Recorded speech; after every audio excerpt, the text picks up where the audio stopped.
Já apareceu mais pessoas. Mayra, pronto. Bom dia a vocês, queridos. É uma alegria estarmos novamente juntos aqui para estudar a palavra do Senhor. Obrigado pela sua presença. Lembrando que o nosso foco aí de público principal é a Igreja do Aeroporto, que foi quem nos fez o convite. E durante essa semana, o horário das 5h30, estaremos aqui juntos estudando a palavra do Senhor, também estudando o espírito de profecia, porque acreditamos em profetas modernos e que Deus usou Ellen White para nos trazer um recado importante como preparação da igreja para o tempo do fim. Então, hoje nós estaremos estudando o capítulo 5 do livro Eventos Finais, certo? Eu gosto da versão dessa capa, me faz lembrar a minha infância na igreja, mas já tem outras capas aí, existe ele encadernado. Então, depois de uma lida no capítulo 5, já que iremos usar seções daqui, eu marquei, tenho marcadinho, revi aquilo que já tinha lido também, e na página 56 desta versão, a gente tem a introdução à vida devocional do remanescente. Mas eu citei aí a Igreja do Aeroporto, porém acredito eu que também há alguns amigos do distrito, como também vi aí esses dias que marcamos e apareceu, e a nossa querida amiga Irenilde também já está aí presente, representando também o distrito e demais irmãos. Queridos, vamos então para o nosso estudo. Eu vou ler passagens do livro, mas o personagem que daqui a pouco a gente vai citar sobre a importância do devocional, da vida do remanescente, será Enoque. Então aí a gente tem também essa parte bíblica que iremos destacar na vida de Enoque. Mas o nosso estudo começa sobre o aspecto de vida dupla. É essa seção do capítulo 5 que diz assim, ó: Nesta época, pouco antes da segunda vinda de Cristo, na nuvem do céu, deve ser efetuada uma obra como a de João Batista. Deus chama homens que preparem um povo para permanecer em pé no grande dia do Senhor. Para transmitir tal mensagem como a de João, precisamos de uma experiência espiritual como a sua. A mesma obra precisa ser efetuada em nós. Temos de contemplar a Deus e, contemplando, perder de vista o próprio eu. Olha que interessante, porque diz que devemos ser como João Batista. Quando a gente fala de deserto, Jesus foi levado para o deserto para ser tentado. João era aquele que vivia no deserto. Quando se fala em deserto, há várias coisas para aplicar, mas dentre elas fala sobre o silêncio. No deserto há silêncio, no deserto há comunhão. E nós devemos buscar esse silêncio para sentir e estar na presença de Deus. Assim, então, o povo de Deus precisa do deserto para estar mais na presença do Senhor. Outro aspecto também importante: João era a voz que clamava nesse deserto. E a mensagem de João era uma mensagem de arrependimento. Temei a Deus e dá-lhe glória, pois é chegado o momento do seu juízo. Estou aqui citando Apocalipse 14, verso 6, que é a mensagem do primeiro anjo. Precisamos, então, levar as pessoas a entender que sem um verdadeiro arrependimento, uma mudança de vida, não há como realmente ter um preparo para a volta de Jesus. Nós precisamos nos arrepender dos nossos pecados, preparar-nos espiritualmente e preparar o povo para viver uma obra santa ao lado do Senhor. A vida devocional do remanescente implica em a cada dia estar buscando mais ao Senhor e se consagrando. E o texto continua diz assim, ó: a comunhão com Deus refletirá no caráter e na vida. Os homens conhecerão em nós como nós nos primeiros discípulos que estivemos com Jesus. Eis o que dá ao obreiro um poder que nada mais será capaz de lhe comunicar. Jamais devemos permitir que ser privado de tal poder. Carecemos de viver uma vida dupla, vida de pensamento e de ação, de silencioso parecer, infragável trabalho. Vocês entenderam qual é a questão quando ela fala de vida dupla? Não é vida dupla no aspecto de viver no pecado e com o Senhor. Mas a vida dupla que ela destaca é o aspecto de a gente ter é essa comunhão, ó, quando diz aqui, ó, poderá jamais devemos permitir ser privado de tal poder. Carecemos de viver uma vida dupla, vida de pensamento e de ação. Em outras palavras, a comunhão, o momento que eu paro para ter com Deus, ele nunca é em vão. A gente fala do poder e da importância da ação, sair para a missão. Mas olha, por exemplo, o desejo e a vontade que vocês fizeram. Primeiro se consagrar, primeiro se preparar. Às vezes o que falta no povo de Deus é isso. Nós temos o desejo de sair e pregar, mas a gente não se prepara. A gente fala do que não vive. A gente prega do que não tem. Então a vida dupla é primeiro estar presente com o Senhor, para depois falar. Não é para agora a gente dizer, olha, eu estou preparado, olha como eu sou bom. Não é para esse motivo, mas é para que a gente esteja verdadeiramente na presença de Deus. O coração queime, a chama acenda na nossa vida e a gente possa sair entendendo qual é o nosso verdadeiro papel na missão. Porque, queridos, esse mundo nos sufoca a tal maneira que às vezes a gente perde o foco, perde a esperança, perde a fé. E é necessário estarmos renovando constantemente a nossa esperança, o nosso poder, o nosso desejo, pedindo a Deus consagração, pedindo a Deus que nos purifique. E assim era feito na vida de João. João buscou ao Senhor. Jesus chegou a dizer que não havia ninguém nascido de mulher igual a João, porque João consagrou a sua vida em preparar a vinda do Messias. Olha que interessante. João preparou e quando viu a Cristo disse: Eis o Cordeiro de Deus que tira o pecado do mundo. Satanás, no final do tempo, se possível, enganará os eleitos de Deus, mas sabe que ele não vai enganar quem está se preparando e se consagrando. Porque quando ver Cristo voltando, não será enganado por falsos cristos que surgirão, mas quando ver Cristo voltando com todos os sinais que a Bíblia dá, falará também: Eis o Cordeiro de Deus que tira o pecado do mundo. Satanás enganará muito, mas não significa que vai ser a eu e você, porque estamos buscando e precisamos, nesse aspecto, ter uma vida dupla. Buscar o Senhor e partir para a ação. O problema é que muitas das vezes alguns ficam só na teoria, e esta teoria, ao não ser colocada em prática, não temos uma real comunhão, não temos um real crescimento espiritual. Por isso, queridos, não é só ler, não é só orar. Não estou dizendo que isso não seja suficiente, mas quando saímos em fazer, nós colocamos a nossa fé em ação.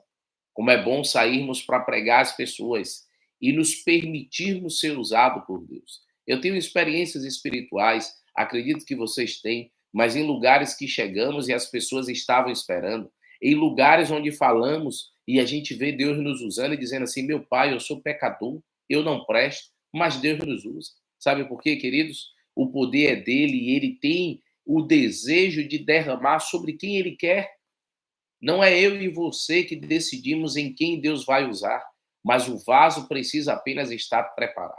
Se o coração está cheio de coisa, está corrompido, como Deus vai usar? Mas quando a gente se permite e fala: Senhor, toma a minha vida, coloca em tuas mãos, transforma-me, faz de um instrumento seu. Deus, então, habita em nós e trabalha em nosso coração. Então, querido amigo, você que está se preparando, se consagrando para uma obra especial para o Senhor, faça isso. Peça a Deus purificação, arrependimento, mudança de vida, para que você seja um instrumento real em suas mãos. Você crê nisso? Diga aí, escreva aí, amém. Além disso, ela fala assim, ó, firmes fundamentos em Cristo. Ela cita a única defesa contra o mal é Cristo habitar no coração mediante a fé em sua justiça.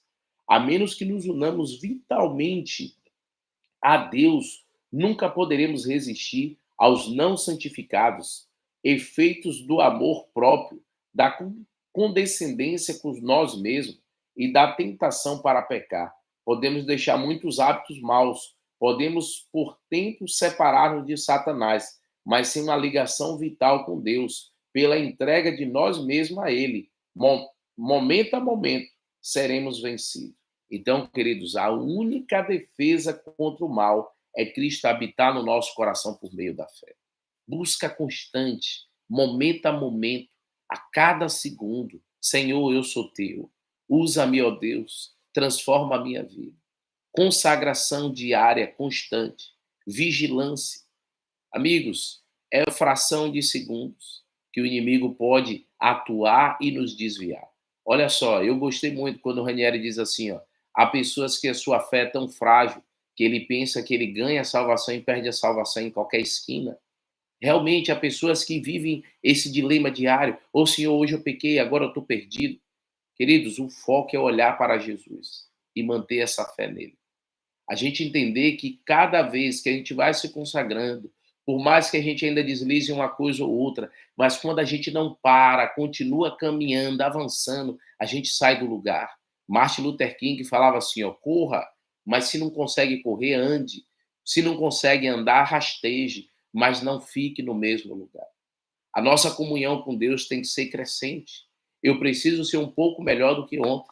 Eu preciso a cada dia avançar. Ah, então eu estou dizendo que ela é pelo esforço. Eu digo na busca. Cada vez eu preciso buscar mais. Cada vez eu preciso entregar-me mais. E é aí que entra a história de Enoque. Ellen White diz o seguinte sobre Enoque, e me chamou a atenção, e claro, a gente vai usar também a referência bíblica, mas quando você olha para Enoque, neste capítulo, diz o seguinte, ó, Enoque andou 300 anos com Deus, antes de ser transladado ao céu. A situação do mundo não era então mais favorável ao aprimoramento do caráter cristão do que hoje. E como Enoque andava com Deus, habitou a mente e o coração a sempre sentirem que ele se achava na presença de Deus. E quando estava perplexo, suas orações ascendiam a Deus para que o guardasse.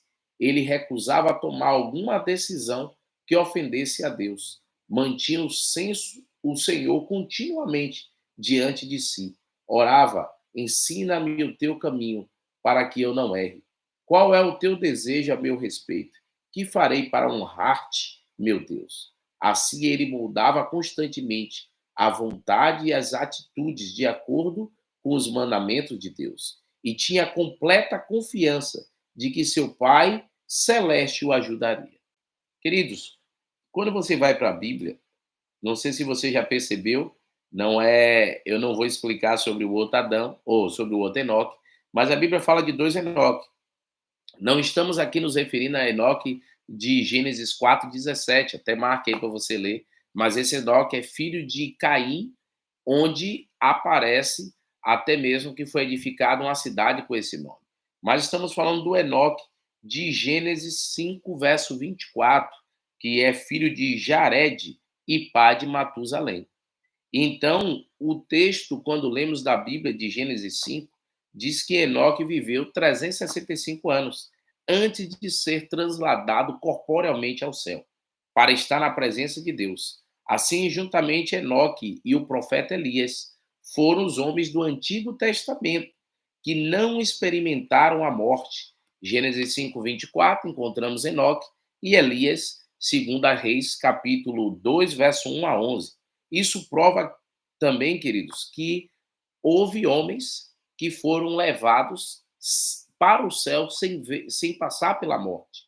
Assim também acreditamos que os dois simboliza que no tempo do fim haverá aqueles que morreram e serão ressuscitados, como ocorreu também no período tanto do Antigo Testamento, pessoas que foram ressuscitadas e pessoas que foram ressuscitadas por Jesus, mas também eles são um simbolismo daqueles que passarão, irão para o céu sem conhecer a morte. O que mais? Enoque, você encontra passagem sobre ele em Lucas 3:37, cita, e também em Hebreus 11, verso 5, que diz assim, ó, pela fé Enoque foi transladado para não ver a morte, e não foi achado porque Deus o transladara, visto como antes da sua transladação alcançou testemunho de que agradava a Deus. Eu gosto da expressão que Ellen White diz que o tempo de Enoque não era diferente como o nosso. Havia corrupção, havia erro. E como um homem se consagrou ao ponto de viver com o Senhor. É isso que a gente tem que buscar, bons modelos. O que foi que Enoque fez? A gente tem o recurso do texto bíblico, que é curtinho, mas ela dá uma ampliada, porque Deus usou essa mulher para nos trazer uma mensagem para o tempo do fim. E ela diz que Enoque, então, o que fez a diferença era a sua comunhão diária. a sua busca constante do Senhor. E a cada momento ele analisava: Senhor, o que eu estou fazendo é para a tua glória? O que é que eu posso melhorar? O que pode mudar na minha vida? O que eu estou fazendo traz edificação para alguém? Você já parou para pensar se tudo que fizéssemos, nosso pensamento fosse esse, nossa vida seria diferente espiritual? Aquilo que eu falo, aquilo que eu estou assistindo, estou vendo, estou vivendo, traz edificação para a minha vida ou para alguém? Vai ajudar alguém? Ao pensarmos assim, queridos, tanta coisa inútil tiraríamos da nossa vida. Conversas triviais, momentos desagradáveis. Olha, por exemplo, ao fazer esse momento aqui com vocês, essa semana, ao estar em um grupo, acabou entrando em uma conversa, parecendo fofoca e querendo falar mal de pessoas. E eu fui obrigado a dizer: olha, eu não gostaria de estar envolvido nisso. Eu não estou aqui nesse grupo com o objetivo de estar falando mal de ninguém. E falei com a pessoa: seja um pouco mais prudente. Ela não gostou, mas a questão é que às vezes são tantos momentos perdidos que poderia ser usado para oração, consagração. Mas quantas vezes, queridos, nos prendemos a conversas levianas que não edifica ninguém? Quantas vezes os nossos lábios, que poderia estar sendo usado para pregar o evangelho e falar o bem, gasta-se tempo falando mal das pessoas? Precisamos pedir a Deus, assim como Isaías: purifica, Senhor, os meus lábios, que os meus lábios sejam seus, que as minhas mãos sejam suas, para a edificação, para o crescimento espiritual meu e de outros. Precisamos, assim como Enoque, andar tanto com Deus, ao ponto de Deus nos tomar para si. Eu gosto da historinha infantil que dizia que Enoque andava com Deus, mas voltava para sua casa. A ideia era que Enoque, então, fazia uma caminhada real com Cristo, mas ele voltava para o lar, significa voltava para a sua vida, os seus costumes. Mas um dia, Enoque se distraiu nessa conversa com Deus e andou tanto com Deus, que Deus disse: Enoque, você está mais próximo da minha casa do que da sua. Você está tão próximo de mim que é melhor você já vir viver comigo. Oh, queridos, como eu quero que isso ocorra na minha vida e na sua vida. Porque se eu, como pastor, pensar só na minha vida, eu estou sendo egoísta. E para que o ministério? O meu desejo, queridos, é eu me consagrar, mas ver também as minhas igrejas se consagrando. Cada membro, cada pessoa, o coração contrito e real no desejo de servir a Deus. A entrega constante e diária ao Senhor. É essa que deve ser a minha e a sua busca. Andar tanto com Deus, que Deus nos tome para si. É aquela caminhada diária que às vezes voltamos para trás e a gente se decepciona, mas sabe qual é o bom? A gente pode voltar a andar. Eu não sei vocês, mas eu sempre gostei aí de exercício, cuidado da alimentação. Às vezes a gente vacila, mas mantinha controle com o nutricionista. E eu lembro que uma vez eu disse assim à nutricionista: e quando a gente comer errado? A gente erra, e no dia que eu me alimentar mal, o que é que eu faço? Ela disse: você corrige na outra refeição. Você já viu que às vezes a gente fala: vou fazer uma dieta.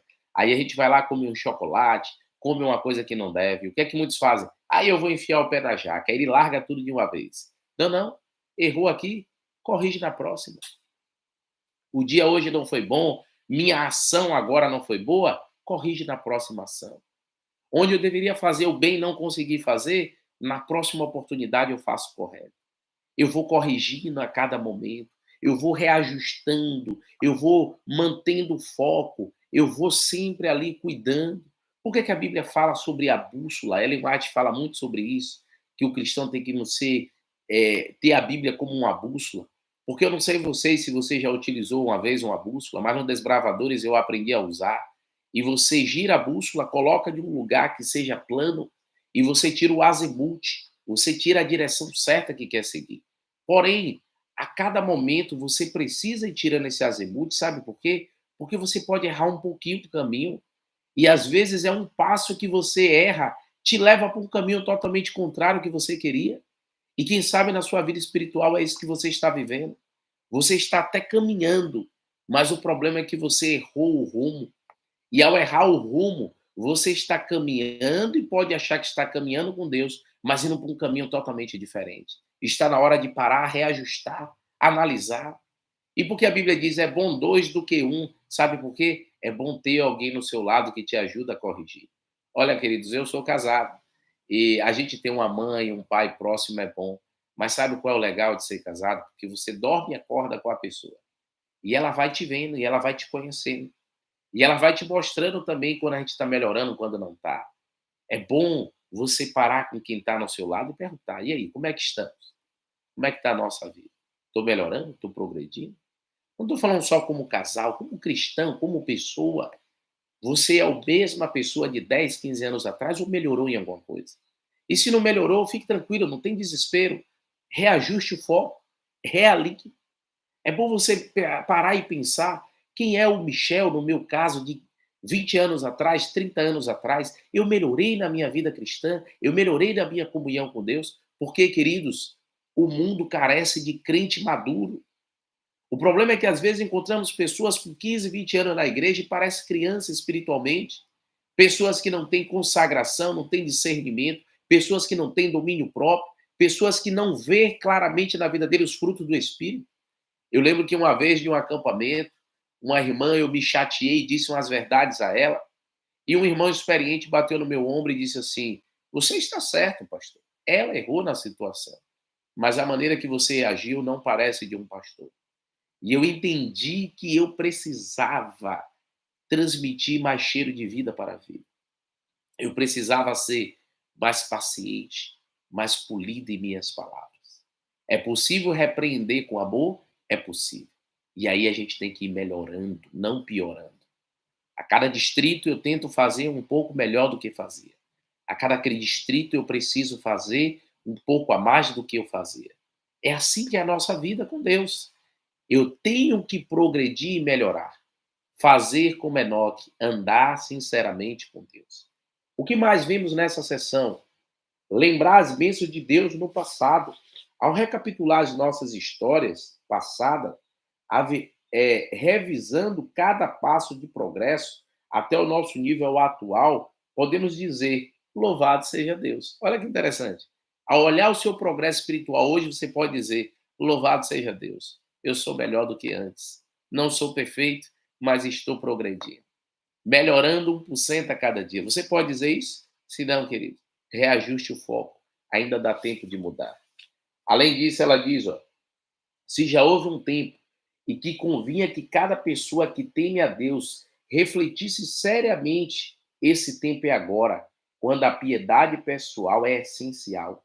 Deve ser feita a indagação: o que eu sou e qual é a minha obra e missão desse tempo?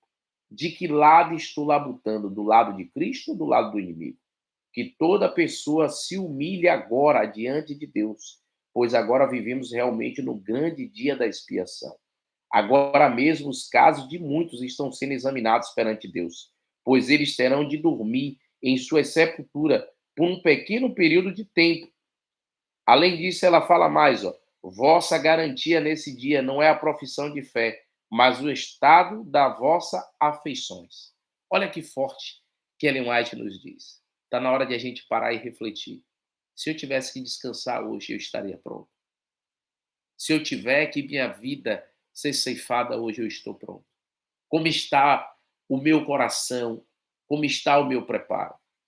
Ah, não estou dizendo de você agora ser perfeito, mas estou dizendo o seguinte: você está pronto para dizer, Senhor, se hoje for o dia de descansar, eu estou pronto para isso. Olha, eu vivi há 2 anos atrás uma experiência que tudo que eu pedia a Deus, Deus atendia. Tudo que eu falava, Ele me ouvia. E eu fiquei preocupado, porque eu disse assim: por que tanto, tão rápido e tão sério? E aí eu comecei a notar biblicamente, comecei a notar na história do cristianismo que pessoas que assim fizeram morreram rápido. Eu disse assim: oh Deus, eu não estou preparado para ir. E conversei com minha esposa, a gente orou junto e disse: ó oh, Senhor, vai ser do jeito que o Senhor quiser. O momento passou, mas foi um momento de consagração importante na minha vida. E tenho vivido isso a cada dia, pensando que pode ser o último dia. E se for o último dia, estarei eu pronto? Estará você pronto? Amigos, estamos vivendo tempos finais da história deste mundo. E não há tempo para brincar de ser cristão. Precisamos nos consagrar, analisar a nossa vida e pedir a Deus real mudança. Ô Senhor, livra-nos de nós mesmos. Purifica a mim e a vida daqueles que estão ao redor. Consagrar o seu povo para o tempo do fim. Se esse também é o seu desejo, eu quero convidá-los para que possamos orar nesse momento ao Senhor. Feche seus olhos. Vamos orar. Querido Deus, ó Pai, que alegria, Senhor, buscar ao Senhor logo cedo. Vir para o deserto, silêncio, mesmo em meio aqui à internet com esse grupo, mas podemos gozar do silêncio em nosso lar. Onde aqui as crianças dormem, ninguém incomoda, o acesso à internet é apenas para a comunhão junto aos irmãos. Ó Senhor, somos fracos pecadores. Quem sabe alguém deslizou em algum ponto ontem, eu também, porque há pecados que a gente comete sabendo, mas tem pecados que a gente faz e às vezes pelo vício do pecado a gente nem percebe que é mais um erro. Então, Senhor, assim como Enoque, assim como Davi, pedimos que o Senhor sonde o nosso coração. Vê se há em nós, Senhor, algum caminho mau e guia-me pelo caminho eterno e cada um que está ouvindo. Ó Deus, ajude-nos a restaurar o foco, corrigir onde estamos falhando. Ajude-nos a ser melhor, Senhor. Ajude, Senhor, a purificar os nossos lábios. Ajude-nos, Senhor, a estar tão próximo de Ti e que possamos ouvir a Sua voz dizendo o que devemos ou não fazer, como devemos ou não agir. Ó Deus, o povo que está aqui ouvindo é porque está, Senhor, com coração contrito e desejo de estar na Tua presença, de ser restaurado pelo Senhor. Consagra, Senhor, a cada um que está participando. Aqueles que vão ouvir também posteriormente essa mensagem. Mas, Deus, consagra-nos não para nós mesmos, mas para melhor te servir. Prepara o teu povo para ter uma vida espiritual ao ponto de sentir o Senhor dizendo, vai por aqui, corrige isso, alinha esse foco, corra por aqui. Há pessoas perecendo e que tenhamos o desejo de salvá-la do pecado e guiar no serviço. Dá-nos um dia em tua presença, no nome de Cristo Jesus. Amém, Senhor. Meus amigos, obrigado por sua presença, pelo carinho. Amanhã estaremos juntos e o livro que iremos estudar é o livro Serviço Cristão, tá bom? Amanhã a gente vai ler do Serviço Cristão. Essa versão é uma versão que foi feita lá para o Nordeste, mas você pode ter aí um livro Serviço Cristão e quero convidá-lo, então, a estudar. Você que tem aí disposição de tempo, em algum momento estude o livro Despertamento, tá certo? O capítulo 9, Despertamento. Eu vou ver em outra versão que eu tenha do Serviço Cristão. Você pode colocar na internet a maioria dos livros de Ellen White, a maioria não, todos eles são disponíveis em PDF, até fica a dica, tem também audiolivro, tem sido o que eu tenho escutado em alguns momentos, acredito que vai ser útil também para você. Ótimo dia na presença do Senhor e até amanhã, logo mais aí às 6 horas, tem o nosso estudo da lição, tá bom? Tchau, tchau, queridos! Um abração, viu? Estou vendo aqui que o Senhor nos ajude, porque não é fácil, é isso mesmo, irmão. Não é fácil e a gente tem que continuar. Gerlan, quanto mais se busca, mais vemos a necessidade e reconhecemos o quanto precisamos mudar. Assim como quanto mais se aproxima dos dias finais, mais necessidade de buscar, pois dias e provas serão mais intensos. É isso mesmo, Gerlan. Quanto mais chega o tempo do fim, mais difícil vai ficando e mais preparados a gente tem que estar. Não é fácil, mas é possível. Pense nisso. Deus te abençoe. Tchau, tchau, queridos. Deus te guie neste dia. Um abração.